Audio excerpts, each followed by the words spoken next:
Assalamualaikum warahmatullahi wabarakatuh.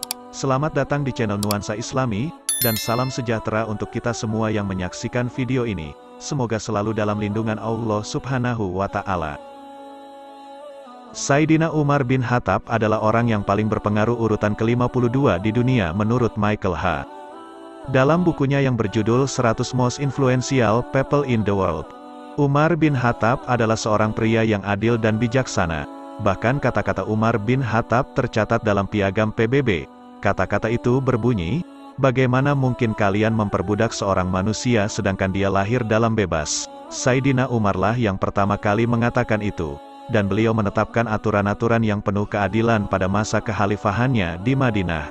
Jadi beliau adalah pria yang terkenal karena kearifan dan keadilannya. Sebelum menjadi Muslim, Umar terkenal sebagai orang yang bermegah-megahan dalam berpakaian. Beliau adalah orang yang kaya raya. Beliau juga bisa membaca, hanya sedikit yang bisa membaca di masanya. Namun setelah menjadi Muslim, Umar bin Khattab berubah menjadi orang yang sederhana. Bahkan dia mengorbankan hartanya untuk kepentingan Islam. Tubuhnya besar seperti raksasa. Jika dia duduk di atas seekor kuda, maka kakinya akan menyentuh tanah. Perawakannya terlihat menakutkan karena tubuhnya yang besar. Ada kisah yang sangat menarik ketika Umar bin Khattab radhiyallahu anhu datang ke Yerusalem. Masyarakat Yerusalem berada dalam suasana gegap gempita untuk menyambut kedatangannya. Untuk mengambil kunci kota Yerusalem, diutuslah Abu Ubaidah Jarrah ke sana mewakili Umar bin Khattab. Namun para petinggi Yerusalem memberitahu Abu Ubaidah al-Jarrah, "Kami tidak akan memberikan kuncinya kepadamu kecuali kepada pemimpinmu. Dia harus datang dan mengambilnya sendiri." Dan Heraklius, Kaisar Romawi, sudah menyiapkan pesta penyambutan untuk Umar bin Khattab radhiyallahu anhu. Dia mengundang pastor Romawi, pastor Yerusalem, bahkan para pemimpin dari komunitas Yahudi ada di sana. Heraklius juga membentangkan karpet merah untuk Umar bin Khattab yang panjangnya mencapai 2 km.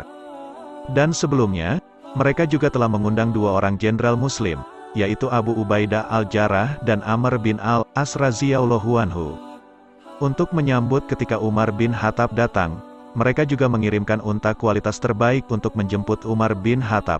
Mereka menghias tempat penginapan umat Muslim di Yerusalem, bahkan mereka menyediakan pakaian spesial untuk dikenakan pada perayaan bersejarah ini.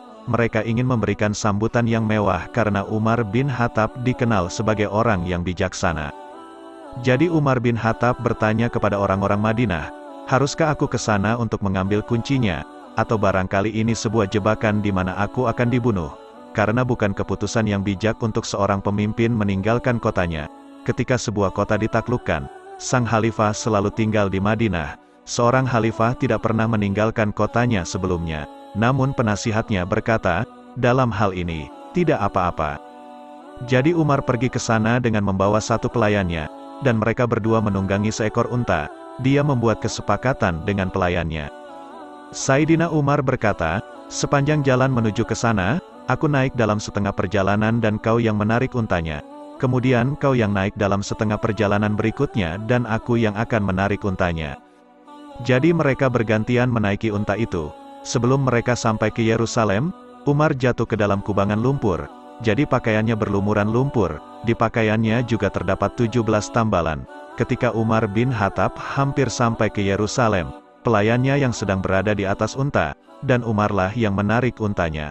Sementara itu para petinggi Yerusalem menunggunya dengan pakaian terbaik mereka. Mereka menunggunya untuk memberikan sambutan yang mewah. Ketika mereka mulai berjalan di karpet merah yang 2 km panjangnya, pelayannya berkata, "Kurasa waktunya kita bergantian sekarang." Umar bin Khattab berkata, "Kesepakatan masih tetap berlaku, sekarang masih giliranmu. Tapi kau akan menerima penyerahan kunci dari kota terhebat di dunia. Jangan, kau tetap di untanya, dan kita akan tetap berjalan." Umar bin Khattab berjalan menuntun untanya dan orang-orang menunggu untuk melihat siapa pemimpin besar umat Muslim.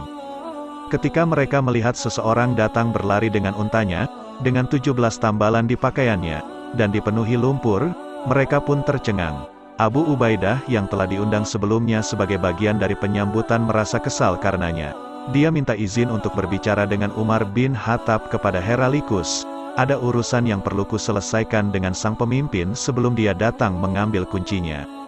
Abu Ubaidah menghampiri Umar dan berkata, "Engkau telah mempermalukan kita, semua orang di sini berpakaian bagus, engkau harus menunjukkan bahwa kau adalah figur pemimpin yang kuat, engkau seharusnya memakai pakaian terbaikmu."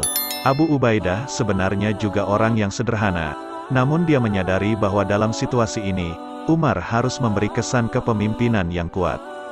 Mendengar perkataan itu, Umar bin Khattab jadi kesal dan berkata, "Kita adalah orang-orang yang diberikan kehormatan oleh Allah melalui iman dan Islam. Jika kita mencari kehormatan dengan cara lainnya, tentunya kita akan terhina." Jadi dia mendapatkan kuncinya dari Heralikus dan orang-orang terkejut. Kemudian pastor Yerusalem bercerita sedikit tentang Yerusalem dan membawanya ke gereja kelahiran. Ketika mereka berada di dalam gereja kelahiran, azan zuhur berkumandang. Pastor Yerusalem memberitahunya, "Kenapa kau tidak salat saja di sini? Ini merupakan sebuah kehormatan bagi kami."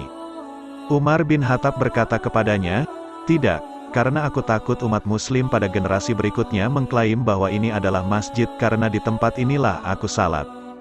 Beliau tidak mau orang-orang mengklaim sebuah gereja sebagai masjid hanya karena beliau pernah salat di sana.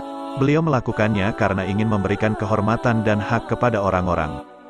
Jadi beliau keluar dari gereja, menuruni tangganya, dan salat di situ, dan 400 tahun kemudian, orang-orang membangun sebuah masjid di sana yang bernama Masjid Umar. Jadi prediksi Umar benar.